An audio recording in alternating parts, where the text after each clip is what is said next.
Hello students, how are you all? I hope all of you are doing really great. So in today's class, we are going to study the chapter The Accidental Tourist, written by Bill Bryson. In this chapter, we will see how the tourist, Bill Bryson, he used to do some kind of accidents while he used to travel. We will also see that he is not a very organized person. He is very clumsy and he just messes things whenever he goes to do something. So, let's see. They say that the world today is a small place because travel has become easy. But not everybody finds it easy to travel. Here, the author reflects humorously his experiences as a traveler. So, I told you that the author, Bill Bryson, he is going to narrate his experiences as a traveler, and that too humorously. You're going to find it funny. Okay, you're going to enjoy it, and also you're going to laugh at your experiences.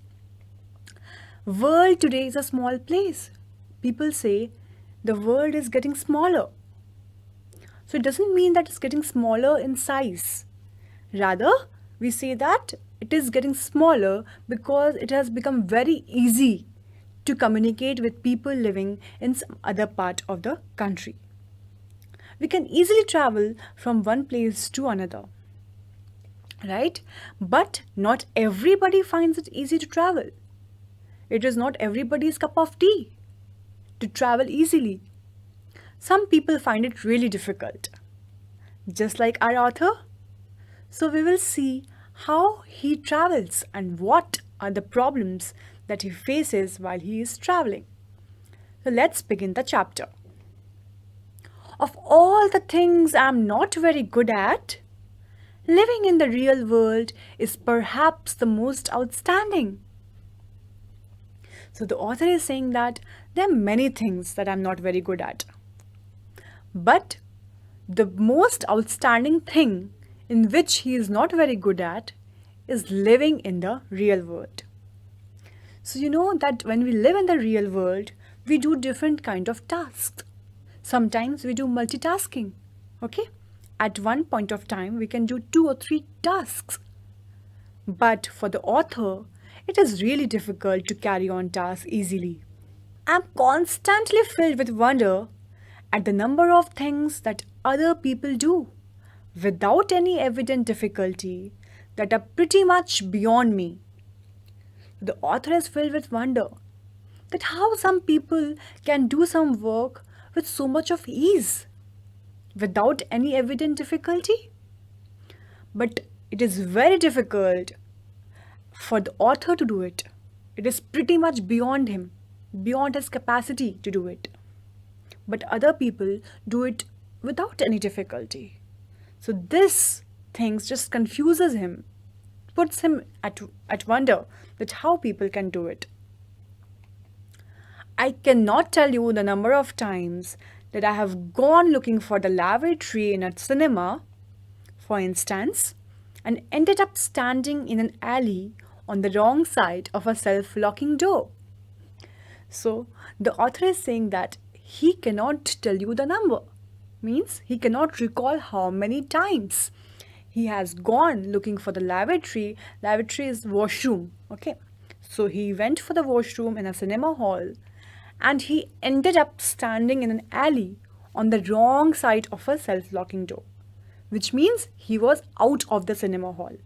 And from there, he cannot come in. Why? Because it was a self-locking door. You really can't come in from a self-locking door.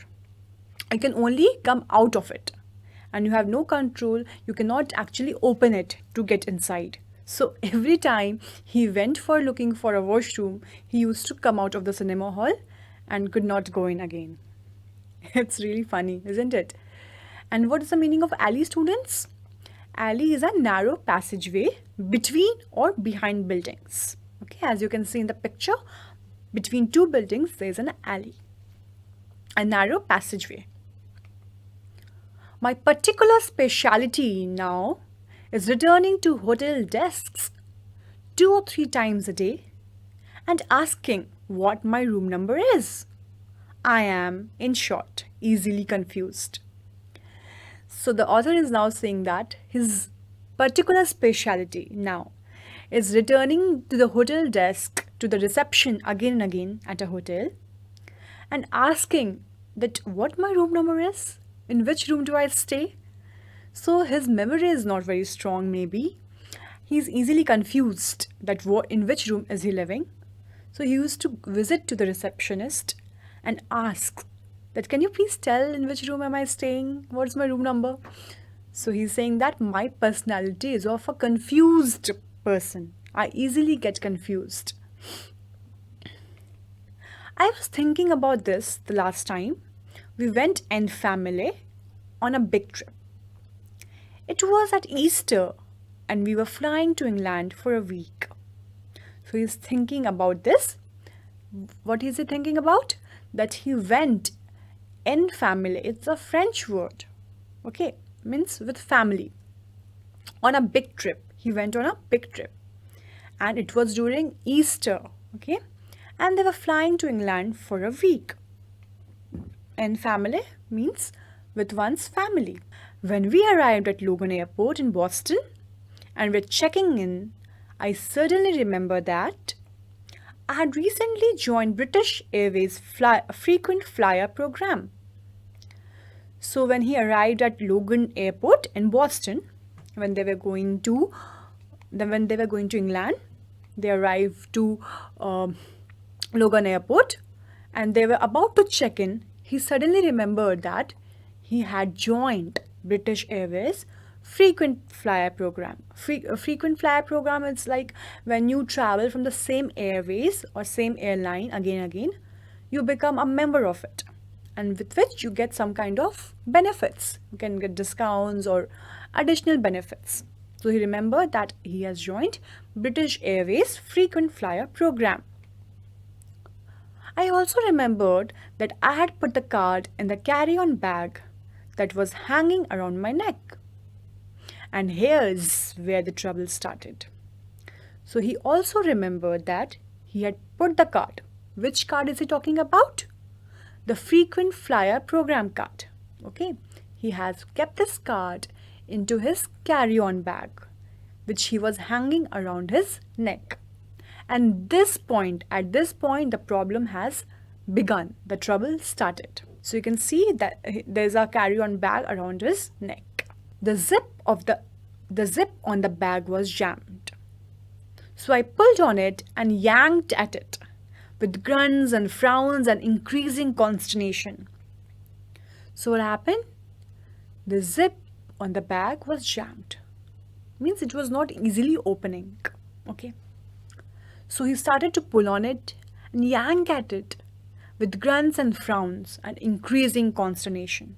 Consternation is frustration. Okay, he was in a hurry, he wanted to get the card out of the bag, and generally it happens, when you're in a hurry, all the things will go in a wrong way. It will not happen according to your will.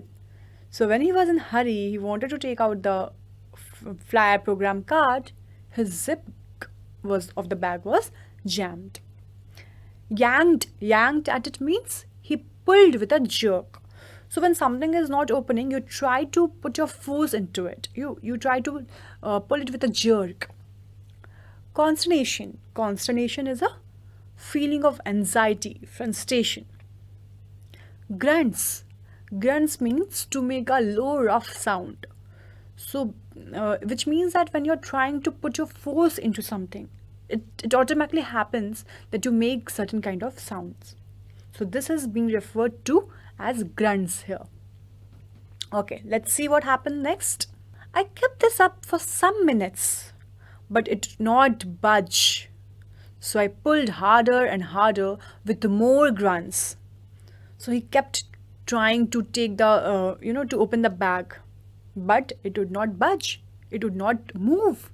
So he tried to pull harder and harder with more force, with more sounds and grunts and everything.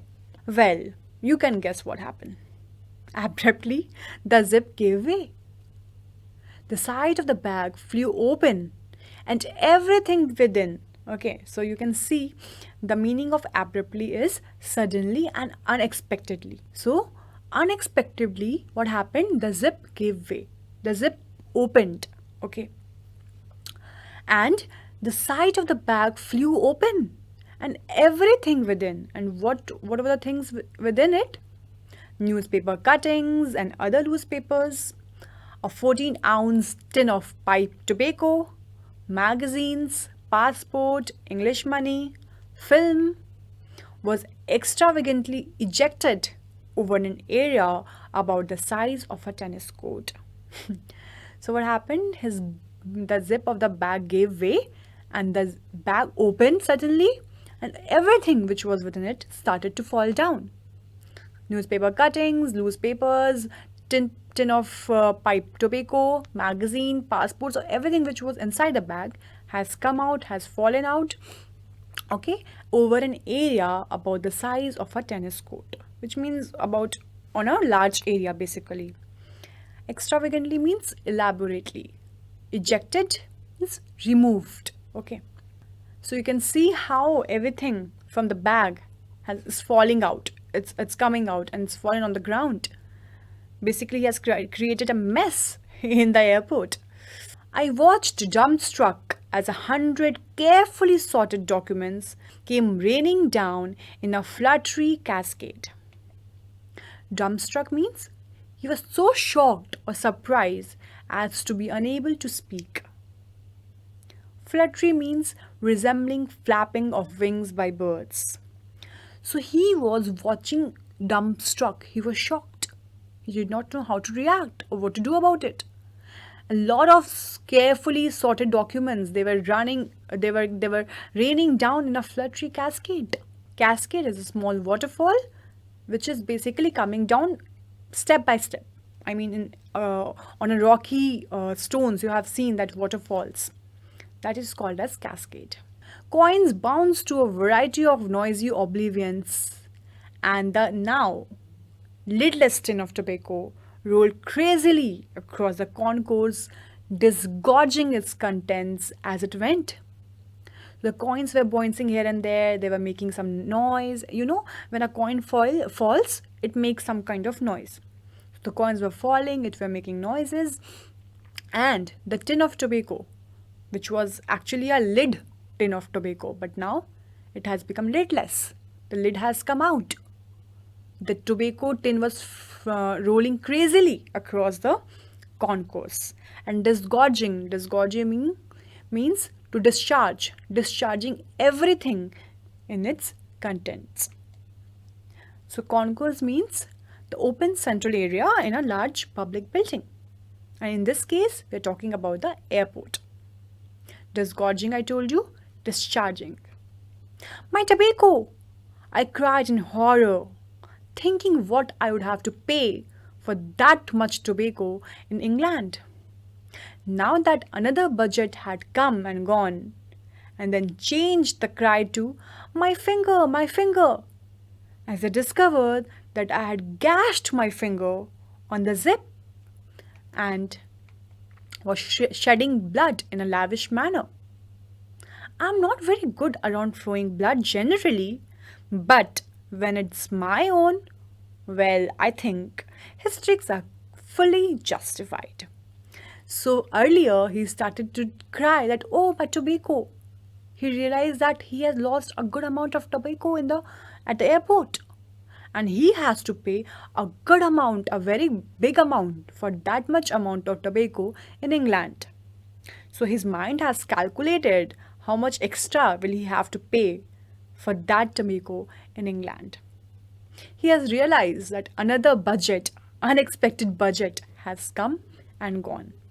And after he had completed his crying of my tobacco, he changed his crying to my finger, because he discovered that he had gashed his finger on the zip.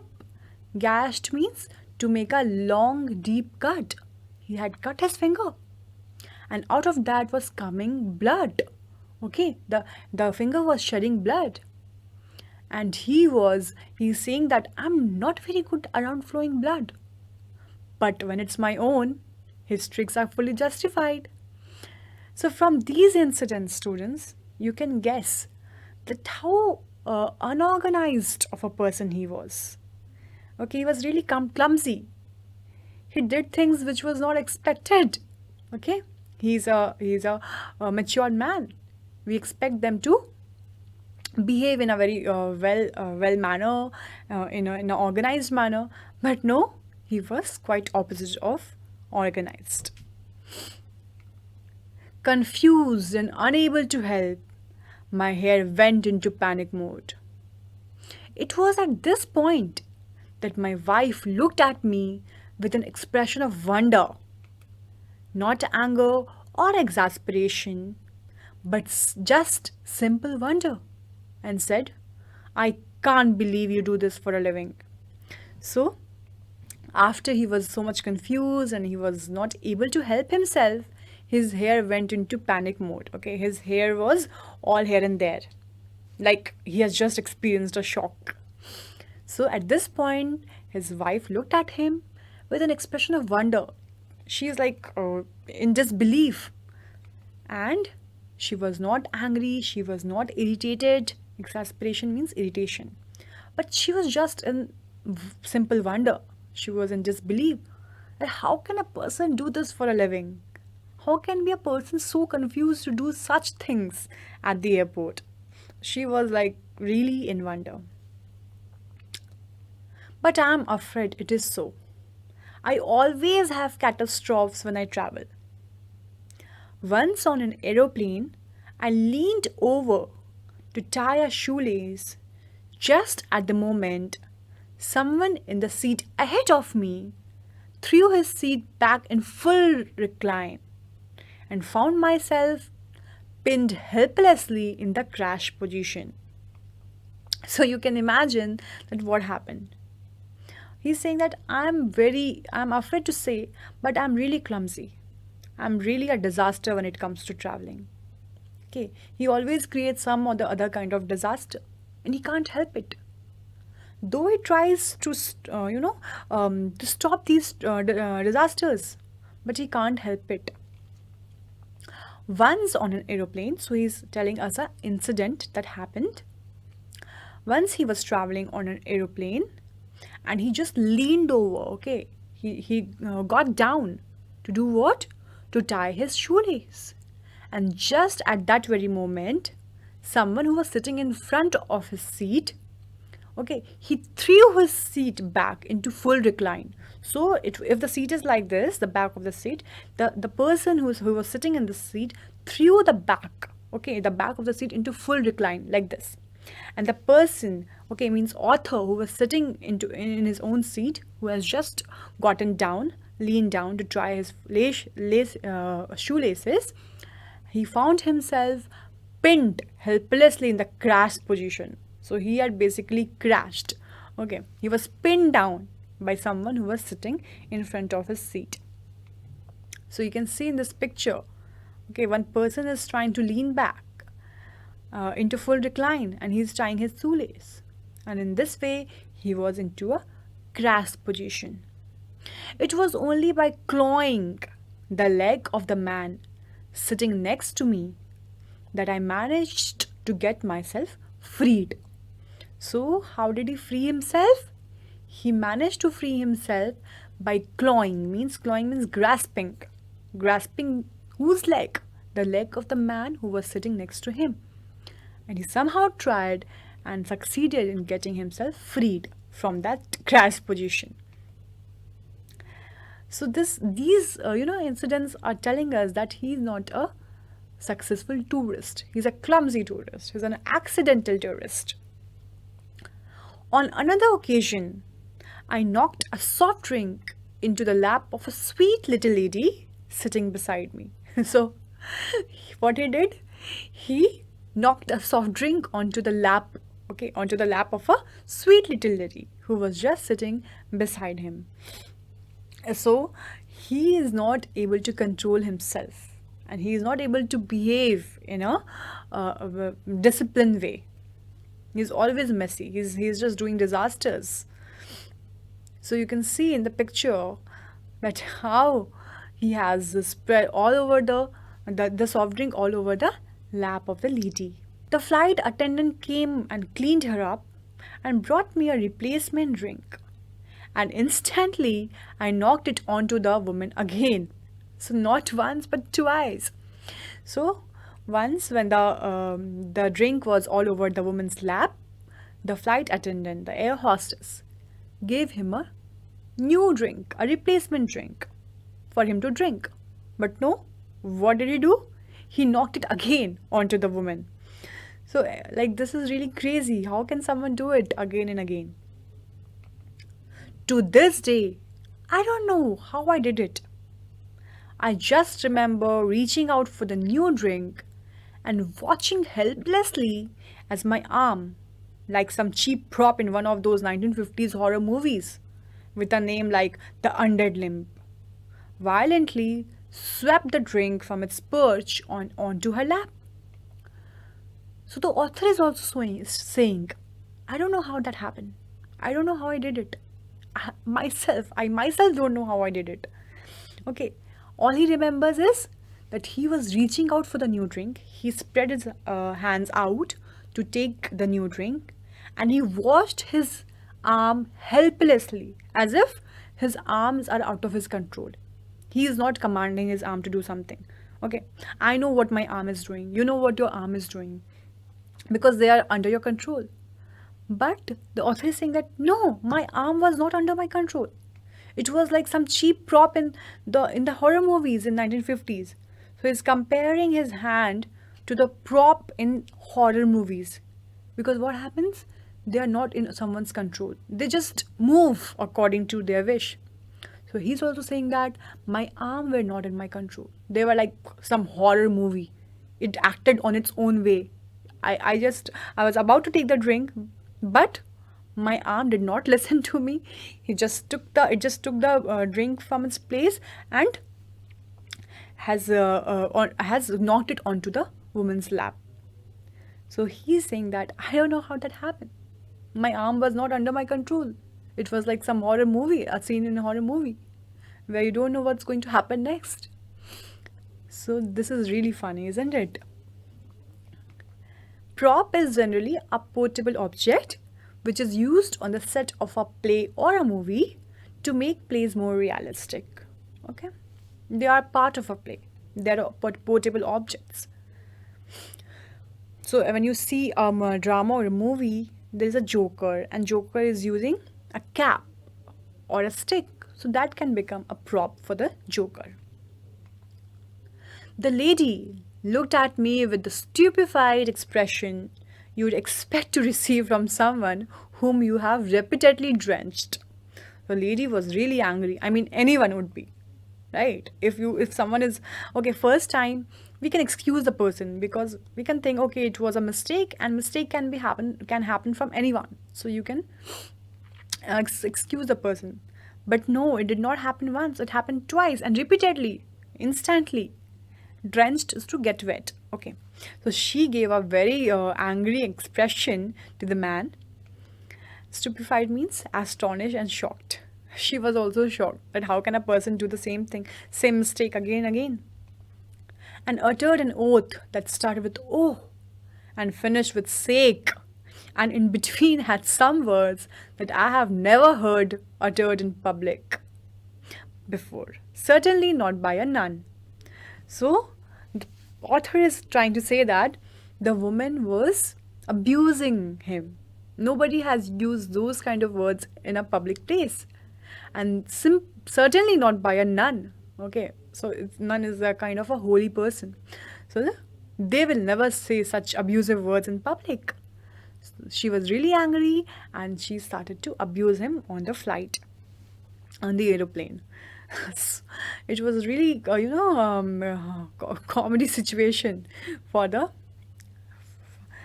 author, but he's saying that no, it was a horror situation for me. This, however, was not my worst experience on a plane flight. So when we were thinking that it might be the most worst experience for the author on a plane, but he's saying no, this is not a worst experience. I have even bad experiences, no, than this one. I have something more worse than this experience. So students, are you excited to know what can go more worse than this? Yes? Okay, so we will know about it in the next class of the same chapter. Okay, we will do a part 2. So I hope all of you have understood the chapter by far. How the author was always creating disasters when he used to travel. He used to meet accidents. He used to do something which used to make the situation go wrong. And he also does not know how that happened with him. Okay, before we end the class, let me ask you some questions. The first question is, why did the author have to return to a hotel desk frequently? So, I told you in the very beginning that he was easily confused person, right?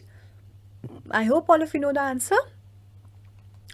The answer is, the author was a confused person. He used to forget things frequently. While staying in a hotel, he used to forget his room number. He had to return to the hotel desk frequently to ask what his room number was. Yes, all of you have guessed correctly. Okay, the second question. What did the author want to get out of his carry bag at the London airport? So, anyone of you remember? He wanted to take out his, yes, very good, frequent flyer program card. The author had joined British Airways frequent flyer program. On reaching London with his family, he remembered that he had put the card in his carry bag. He wanted to take it out of the bag to avail the discount. Third question. What were the things that rained out of his bag at the airport? When the author tried to open his bag, the zip got jammed. He pulled it harder and harder. It broke and the bag opened abruptly. It had newspaper cuttings, tin of pipe tobacco, magazine, passport, English money, films, etc., which rained out of the bag. Okay, next question. Why did the lady in the plane look at the author with a stupefied expression? Being absent-minded, the author knocked a soft drink onto the lap of a sweet lady sitting beside him. She ignored it as an accident and said nothing. But when the same incident was repeated twice, she looked at the author with a stupefied expression. So, this is it. These are the only questions that I wanted to ask. I hope that you are all excited to know what happens in the next part of the story. So we will meet soon in the next part. Bye and take care.